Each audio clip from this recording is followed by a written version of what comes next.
اعوذ باللہ من الشیطان الرجیم بسم اللہ الرحمن الرحیم۔ جزیرہ خضرہ کے زیر عنوان زمانہ غیبت کبریٰ میں آنے والے سوالات اور ان کے جوابات۔ سوال: واحد عالمی حکومت کے انتظار کی مختصر تاریخ کیا ہے؟ جواب: یہ نظریہ اور آرزو کہ ایک دن ساری دنیا ایک واحد حکومت کے تحت آ جائے گی اور پوری دنیا میں عدل و انصاف کا دور دورہ ہوگا اور ہر شخص کو اس کا حق مل جائے گا، پرانے زمانے سے بڑے بڑے دانشوروں کا مرکز رہا ہے اور ہمیشہ اس کو خاص اہمیت دی گئی ہے۔ یونان کا مشہور فلسفی زینو، جو مکتب رواتی کا بانی ہے اور 350 کاف میم میں رہتا تھا، اس نے انسانی دنیا کی اصلاح کے لیے ایک تھیوری پیش کی تھی جو آج بھی بڑے لوگوں کی کوششوں کے باوجود عملی جامہ نہ پہن سکی۔ زینو نے اس زمانے میں جب دنیا کے لوگوں میں آج کے جیسے روابط پیدا نہیں ہوئے تھے، یعنی ایک دوسرے کے درمیان ریڈیو، ٹیلی ویژن اور ہوائی جہاز سے قربتیں پیدا نہیں ہوئی تھیں، ایک واحد عالمی حکومت کی آرزو کی تھی۔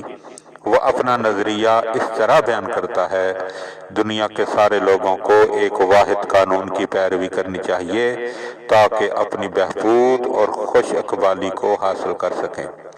سکندر اعظم، جو اسی زمانے میں یعنی 330 کاف میم میں رہتا تھا، اسی نظریے کا حامی تھا۔ وہ چاہتا تھا کہ اپنے اقتدار اور حکومت کے ذریعے کم سے کم ایرانیوں اور یونانیوں کے لیے ایک ہی قوانین اور حقوق نافذ کرے کہ اس زمانے میں یہ دونوں خطے غیر معمولی علمی اور اجتماعی سلسلوں سے مالا مال تھے، اسی طرح ان کی بہبود اور خوشحالی کا بندوبست ہو سکے۔ پلوٹارک، مشہور یونانی مورخ اور مصنف، جو 46 عیسوی سے 120 عیسوی میں تھا، واحد عالمی حکومت کا حامی تھا۔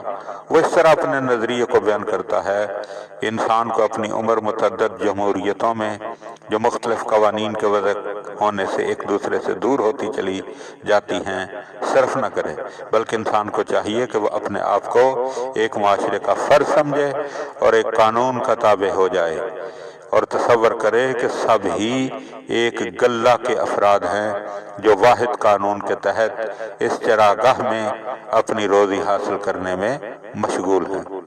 وکٹر ہیوگر، جو 19ویں صدی کا یورپ کا مشہور دانشور اور فلسفی مانا جاتا ہے، اس نے بھی عالمی جمہوریت کی بات کی ہے۔ مختصر یہ کہ تاریخ میں تھوڑے بہت غور و خوض کرنے اور مشرق و مغرب کے فلسفیوں کے افکار پر نظر کرنے سے واضح ہو جاتا ہے کہ پوری تاریخ میں یہ نظریہ دنیا کے دانشوروں اور اکابرین میں مقبول رہا ہے۔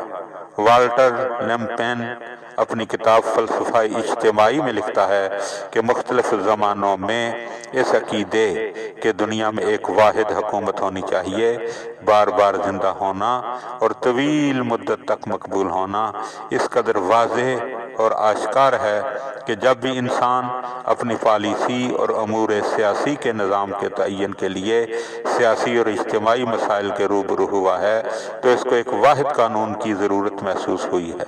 اس کی رہنمائی اسی کے ذریعے ممکن ہے اور اس کی فلاح اور بہبود بھی اسی میں مضمر ہے۔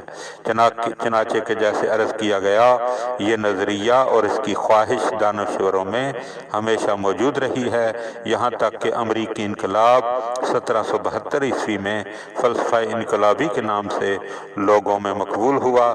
اس سارے زمانے میں یہ نظریہ رد نہیں ہوا۔ پھر 1914 کی جنگ عظیم اول کے دوران لاکھوں انسان مارے گئے۔ 1939 کی جنگ عظیم دوم میں 6 کروڑ آدمی مارے گئے، ان میں سے کہیں زیادہ زخمی ہوئے اور مصائب میں گرفتار ہوئے۔ جب حکومتوں نے حالات کو اس نہج پر پایا تو سب ہی مستعد ہوئیں اور دنیا کی ساری قومیں ایک خاندان کے افراد کے طور پر یکجا مل بیٹھیں اور بین الاقوامی مسائل کا باہم حل نکالیں، اور سب ہی لوگ ایک واحد قوانین کی پیروی کریں۔ اس نظریے پر 50 حکومتوں نے دستخط کیے اور اس سے اتفاق کیا۔ 10 دسمبر 1948 کو اقوام متحدہ کی جنرل اسمبلی نے حقوق بشر کے عالمی اعلان کی توثیق کی۔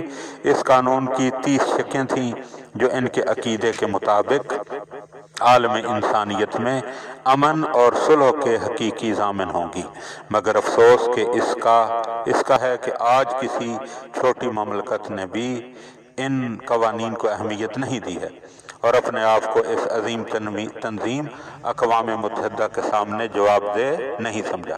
آج بھی دنیا میں جنگیں لڑی جا رہی ہیں اور یہ مملکتیں اقوام متحدہ کی کوئی بات نہیں سنتی، نہ اس کا حکم مانتی ہیں۔ نتیجہ یہ ہے کہ یہ تنظیم چپ چاپ بیٹھی رہتی ہے۔ اس سے بھی اس نظریے کی سچائی ظاہر ہوتی ہے۔ دعا ہے کہ خداوند عالم وہ دن جلدی لائے جب ایک مصلح عالم جو ہے اس دنیا میں تشریف لائے اور ساری دنیا کو یکجا کر کے ایک عالمی حکومت کو تشکیل دے۔ اللہم صلی علی محمد و آل محمد۔